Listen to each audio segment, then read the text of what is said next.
दिल्ली नगर के बाहरी छोर पर स्थित एक भीड़-भाड़ भरे कॉल सेंटर में एक युवक बैठा था। वह जिसका नाम था राहुल श्रीवास्तव। आयु लगभग 27 वर्ष, अंग कांति से युक्त परंतु नयनों में एक गहरा थकान का रंग। वह जीवन की चक्की में पिसते हुए मशीनवत हो चला था। कॉल दर कॉल, ग्राहक दर ग्राहक, मानो समय ने उसे पकड़ कर रखा हो और आगे बढ़ने न देता हो। किंतु उस दिन कुछ बदल रहा था। दोपहर के तीसरे पहर जब वह गिलास में बासी कॉफी लिए अपने केबिन की ओर लौट रहा था, तब उसके कानों में सहकर्मी दीपक वर्मा की ध्वनि पड़ी। अरे राहुल, कभी मनाली घूम के आया है क्या? सुना है बर्फ से लदी हवा वहां आत्मा को भी छू जाती है। राहुल ने हल्के से मुस्कुराते हुए कहा, नहीं यार, वक्त ही कहां मिलता है। बीपीओ की नौकरी ने मानो जीवन का रस ही निचोड़ लिया है। दीपक ने हंसते हुए उत्तर दिया, कभी अकेले जाना, लेकिन एक बात सुन, मनाली की धुंधरी वन में रात मत बिताना। वहां कुछ है जो इंसानों को पहचानती नहीं। राहुल हंसा, अबे चुड़ैल वुड़ैल की कहानी मत सुना। मैं दिल्ली का आदमी हूं, डर मुझे छू कर भी नहीं गया। परंतु उसी रात्रि जब राहुल अपने कमरे में बैठा था और खिड़की से आती हल्की ठंडी हवा उसके चेहरे को स्पर्श कर रही थी, उसे भीतर से एक हुक उठी। मानो आत्मा ने कहा, चल स्वयं को फिर से जी ले। उसी क्षण उसने निर्णय किया, मनाली जाना है, अकेले, बाइक पर, इस सप्ताहांत। राहुल ने अगले ही दिन छुट्टी ली, अपनी पुरानी रॉयल एनफील्ड थंडरबर्ड को धूल से मुक्त किया, उसे सर्विसिंग पर दिया और 3 दिन पश्चात प्रातःकालीन वेला में वह दिल्ली से निकल पड़ा। उसका लक्ष्य था मनाली और उसकी संगिनी थी एकल बाइक, रात्रियों का सन्नाटा और वह यात्रा जो भाग्य ने उसे देने को चुनी थी। चंडीगढ़ पार कर जब वह भुंतर की घाटियों में पहुंचा तो हर ओर हिमालय की ऊंचाइयां और देवदार वृक्ष उसे नमस्कार करते प्रतीत हुए। परंतु जैसे ही वह कुल्लू पार कर मनाली की सीमा में प्रविष्ट हुआ, एक विचित्र ठंड ने उसके रक्त में प्रवेश किया। यह कोई सामान्य ठंड न थी, यह उस भूमि की ऊर्जा थी जिसे सदियों पूर्व एक राक्षसी आत्मा ने अपने प्राणों से भरा था। मनाली के एक दूरस्थ भाग में स्थित एक प्राचीन ढाबा था, ठाकुर हेमराज की कुटिया। वहीं राहुल ने रात्रि भोजन हेतु विश्राम किया। ठाकुर हेमराज श्वेत दाढ़ी, टेढ़े कमर वाले वृद्ध पुरुष थे, मानो समय ने उन्हें साक्षात इतिहास बना दिया हो। जब राहुल ने पूछा, बाबा यहां से धुंधरी वन कितनी दूर है, तब वृद्ध ने चौंकते हुए कहा, बेटा उधर रात्रि में मत जाना, वहां वह अब भी भटकती है, उल्टे पांव वाली, चुपचाप घूरने वाली, धुंध से बनी, न पलक झपकती है न स्वर करती है, केवल देखती है और निगल जाती है। राहुल ने हंसकर टाल दिया, बाबा आज की दुनिया में चुड़ैलें नहीं होती, मैं तो वहां जाकर एक रात बिताना चाहता हूं, कैंप लगाकर तारे देखने। ठाकुर हेमराज की आंखों में भय गहरा हो गया। उन्होंने कांपती उंगली से कहा, यदि गया तो वापस ना आएगा, और यदि आया भी तो वह साथ लौटेगी। अगले दिन सांझ के बाद राहुल ने बाइक उठाई। ढाबे से लगभग 7 किलोमीटर दूर एक टूटी फूटी पगडंडी थी जो घने देवदारों के मध्य से होते हुए धुंधरी वन में प्रविष्ट होती थी। वह पहुंचा जंगल के बीचों बीच, जहां कोई नाम नहीं, कोई संकेत नहीं, बस केवल वृक्ष, हवा और एक घनी सफेद धुंध। उसने तंबू गाढ़ा, बोनफायर जलाया, हेडफोन लगाए और कैमरा सेट किया, मानो कोई यात्रा ब्लॉगर हो। लेकिन जैसे जैसे रात्रि बढ़ी, वह बोनफायर की आंच मंद पड़ने लगी और पेड़ों के मध्य से आती हवा में एक अजीब सी बांस थी, कुछ सड़ी हुई, कुछ रक्त की सी गंध लिए। फिर पत्तियों की सरसराहट, एक स्त्री का मंद गुनगुनाना, चले आओ, मुझे देखो। राहुल ने हेडफोन उतारे, चारों ओर सन्नाटा। परंतु फिर कांपते वृक्षों के मध्य एक आकृति प्रकट हुई, ऊंचाई में लगभग 6 फीट, केश बिखरे हुए, शरीर श्वेत, आंखें बड़ी और काली, परंतु उसके पांव उल्टे थे। रात्रि के लगभग 12:30 बजे का समय था। राहुल का बोनफायर बुझने की ओर था और हवा में एक असहज नमी थी, मानो पेड़ों की जड़ों से कोई छुपा हुआ विष वाष्प बनकर ऊपर उठ रहा हो। उसके तंबू के बाहर चारों ओर सफेद धुंध फैल चुकी थी, इतनी घनी कि 10 हाथ दूर भी कुछ दृष्टिगोचर न होता।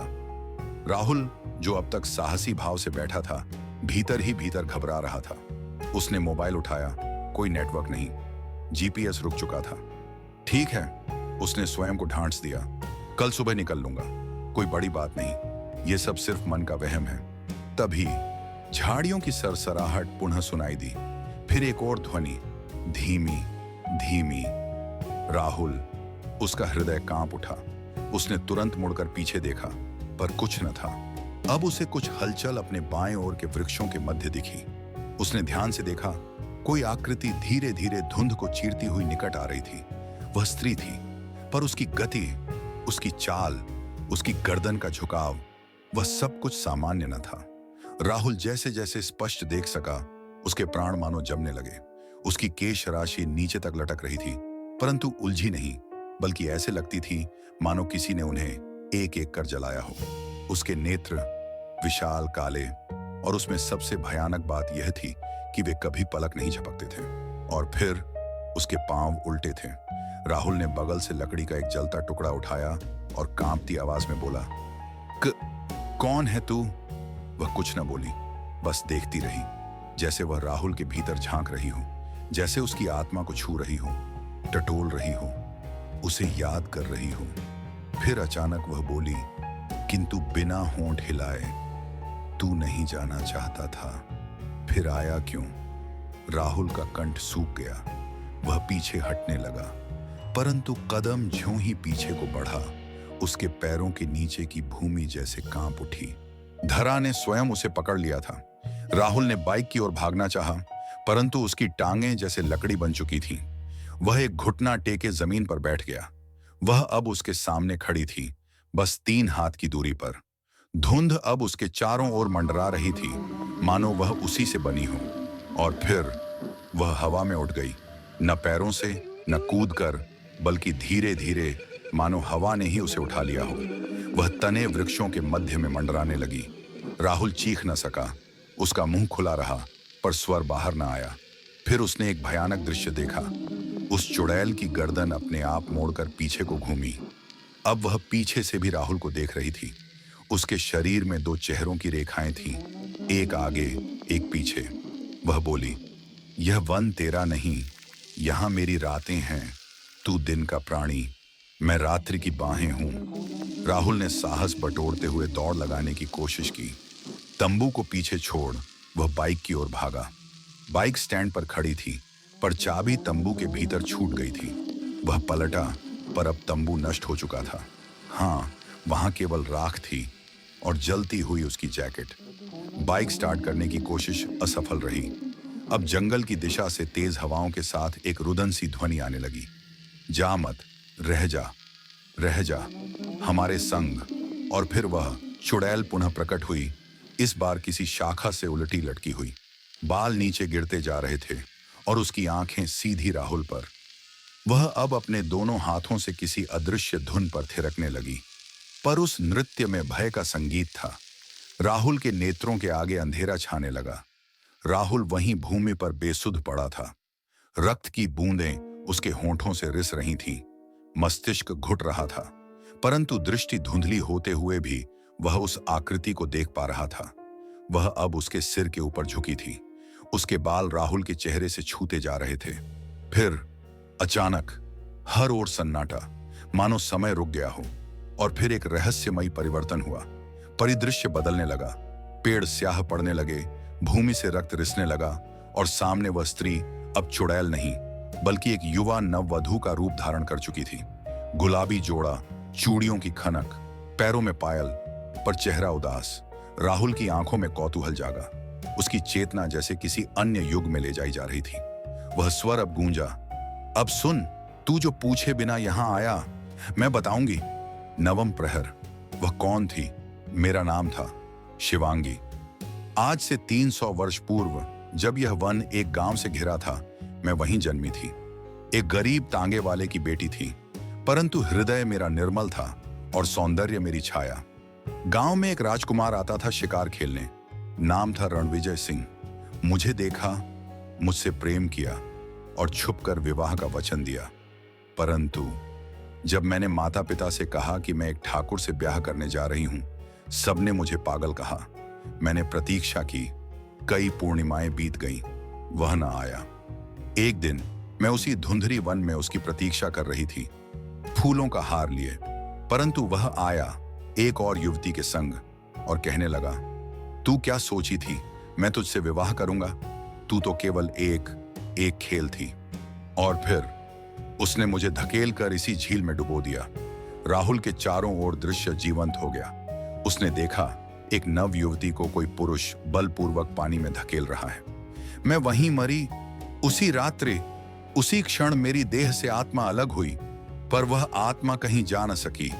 यह वन मेरी चिता बना और तब से मैं उसी वचन के साथ बंध गई। जो भी अकेला पुरुष इस वन में रात बिताता है, मैं उसके पास जाती हूँ, पूछती हूँ, क्या तू मुझे अपनाएगा? और यदि न अपनाए तो वह फिर लौटता नहीं। अब राहुल भूमि पर पड़ा कांप रहा था। शिवांगी, या कहें अब चुड़ैल, ने अपने दोनों हाथ उसके गालों पर रखे। उसके स्पर्श से ऐसा लग रहा था मानो बर्फ भीतर समा रही हो। तेरा चेहरा रणविजय से बहुत मिलता है, तू उसका पुनर्जन्म नहीं तो क्या है? राहुल भयभीत स्वर में बोला। मैं केवल दिल्ली से आया हूं, एक सामान्य मानव हूं। मैं तुम्हें धोखा नहीं देना चाहता, पर मैं तुम्हारा हूं भी नहीं। तभी वह चीख उठी, तू मुझसे दूर नहीं जा सकता। और उसका चेहरा एक पल में हजारों चेहरों में बदल गया, सभी विकृत, सभी मृत, सभी पीड़ित। यह थे वह सब पुरुष जो नहीं कह चुके थे। अब राहुल भी उसी सूची में था। राहुल ने एक अंतिम प्रयास किया। उसने अपनी जेब से हनुमान चालीसा की छोटी पुस्तक निकाली, जो उसकी मां ने जबरन दी थी यात्रा से पूर्व। वह कांपते हुए पढ़ने लगा, एयुएम हनुमते नमः, संकट कटय मिटय सब पीरा। शिवांगी पीछे हटने लगी, उसके चेहरे पर पीड़ा के भाव थे। वह चिल्लाई, यह सब क्या है? यह तो छल है। तू भी वहीं निकला।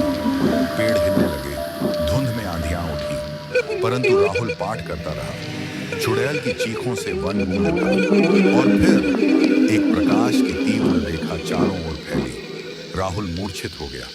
अगले दिन प्रातः एक स्थानीय चरवाहे ने उसे धुंधली वन के समीप बेहोश पाया। बाइक टूटी हुई थी, उसका तंबू नष्ट, परंतु राहुल जीवित था। जब उसे होश आया, वह केवल एक वाक्य बोल पाया। वह देख रही थी, पलक नहीं झपक रही थी और पूछ रही थी, क्या तू मुझे अपनाएगा? उसके बाल कुछ सफेद हो चुके थे। उस दिन के बाद राहुल फिर कभी अकेले यात्रा पर नहीं गया।